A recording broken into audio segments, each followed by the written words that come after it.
As an action RPG fan, it's more difficult than ever to spot a dud among the delightful options on the market. This is for a myriad of reasons, but one of the most common modern tricks you need to watch out for these days is the Unreal Engine 5 Shimmer. It's not exclusively due to UE5, but due to the strength of the tools that even the most low-budget developers have at their disposal. Just about any game out there can look outstanding, at least if your PR team is clever with the assortment of screenshots they put out there to potential fans. I had a sneaking suspicion that the new action RPG under the Blowfish Games umbrella might fall into this shady category, because at a glance, the screenshots look like an AA RPG adventure that feels akin to Prince of Persia that threatens to punch well above its weight. But I've been burned before and feel a duty of care to the gaming public to investigate. So, I dove headfirst into the life and times of the titular Mehran to find out if this is a diamond in the rough or just plain rough. Smoke and mirrors. Seeing as I've set out my stall as the grand protector of the action RPG faithful during this period of Unreal Engine smoke and mirrors, let's address the elephant in the room. Blood of Mehran is a game that, at many points, looks pretty snazzy, but it's more of a ruse than a pretty Persian picture. Thanks to the strength of modern technology, there are plenty of moments where you'll walk through vibrant settings or catch the glorious lighting bouncing and shimmering off bodies of water. But the fact of the matter is that this is a PS3-era game masquerading as a modern-day action title. The animations are the biggest tell, as they are about as stiff and laughable as they come, with sword fights and cutscenes playing out like choreographed scenes in an amateur stage show. But I need to give the vocal performances their moment in the limelight, as each line is delivered with no emotion, no energy, and no awareness of what's happening within the narrative. It's clear that the game is trying to capture the vibe of past action-adventure success, Prince of Persia. But Blood of Mehran doesn't have a memorable setting, doesn't have a bustling world, and at almost every turn has some sort of wonky mishap on screen that will take you out of the experience entirely. Whether it's the moments spent on horseback where your horse runs like it's just learned that second that it has hind legs, or the abundance of character models that look rubbery and comically shocked, akin to the strange models used in the Forgotten City, there's a lot to remind you that this isn't a polished production. It never extends beyond a straightforward and one-note vengeance story. Less Alibaba, more Ali blah blah blah.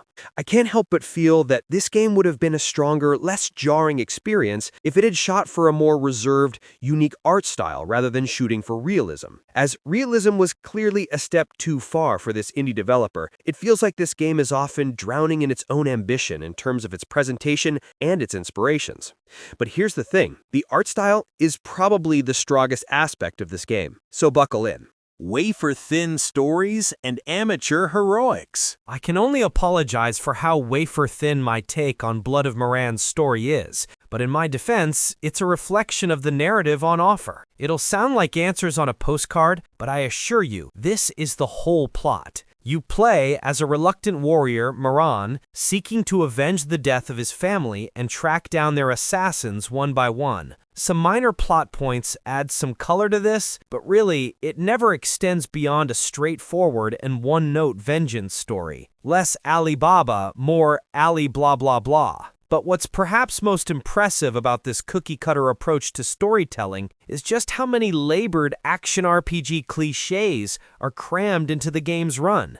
To name a few, you have flashback scenes that appear as spectral memories, you have labored moments where Mehran will just spout aggressive exposition to himself in the most awkward and stilted way imaginable. Heck, you even have yellow paint guiding you through each aggressively linear environment, and a shopkeeper that inexplicably turns up in areas only occupied by the undead. I'm no entrepreneur, but it just doesn't feel like a sound business decision. At no time do you ever feel emotionally attached to any of the characters present in the story. At no point does any attempt at an emotional plot point or pulse-raising sequence land, and everything has a distinct B-movie quality. But it's not a self-aware B-movie vibe that comes across as endearing. It's very much an unhappy accident. You do get some cheap laughs here and there, but it's very much a "we are laughing at you" sort of feel. The good and the gank. In terms of Blood of Mehran's gameplay, it's exactly what you would expect from a game such as this. You know going in that you're going to get low-grade hack-and-slash combat, a skill tree to gradually unlock, the occasional puzzle here and there, and maybe some stealth awkwardly thrown into the mix for good measure.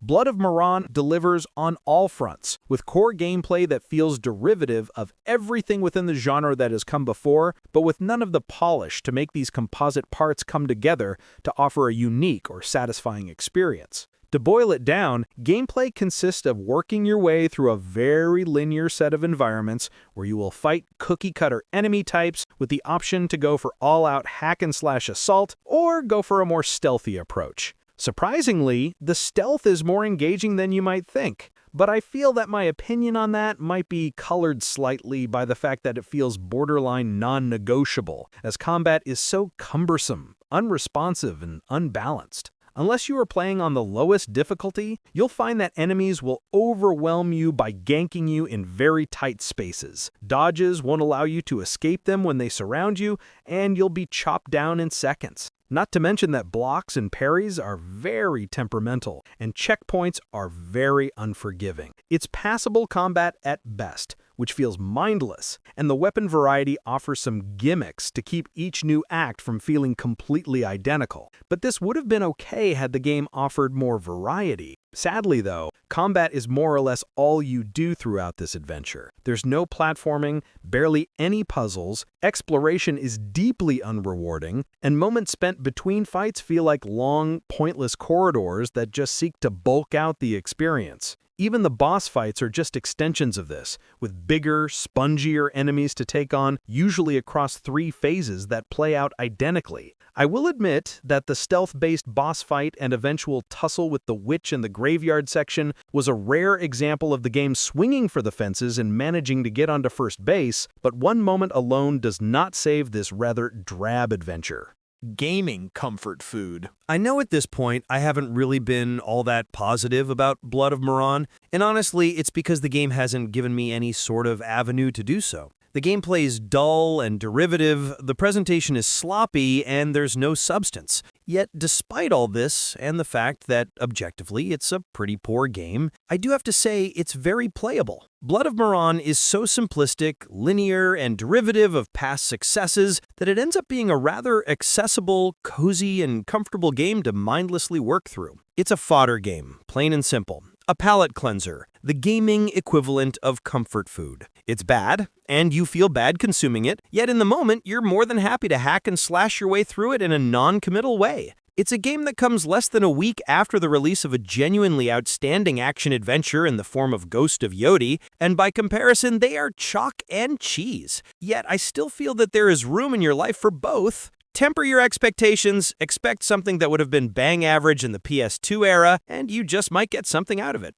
Closing comments. Blood of Mehran is a game that might look the part from the outside looking in, but if you spend any extended time with it at all, you'll see that it's far from a polished Prince of Persia clone. The visuals have that Unreal Engine sheen to them, but the animations, voice acting, and overall design let the side down. However, nowhere near as egregiously as the wafer-thin plot, the derivative, the wonky gameplay, or the aggressively linear format. It's one of the most predictable, uninspired, and underwhelming action RPGs you'll likely ever come across. There is a certain level of cozy comfort that comes with that, but all in all, this is not worth your time or money.